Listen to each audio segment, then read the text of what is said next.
Hey guys, in this video, I will show you how to unlock your iPhone if you forgot your password. Alright, let's begin. If you forgot your iPhone or iPad passcode, the only way to unlock it is by resetting your device and restoring it from your latest backup. If you use iCloud Backup, the process is simple, but if you've never backed up your phone, this will erase all your data.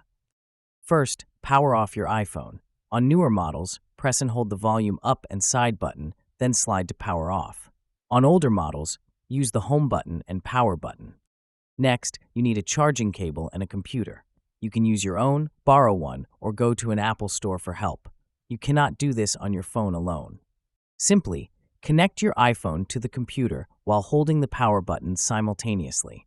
Keep holding it until you enter recovery mode, and you'll see the recovery mode screen on your iPhone. On the PC, open iTunes. If you don't have it, download it from Apple's site.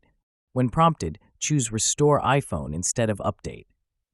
Only do this if you know you have a backup. After restoring, you'll need to set up your iPhone again and restore from backup.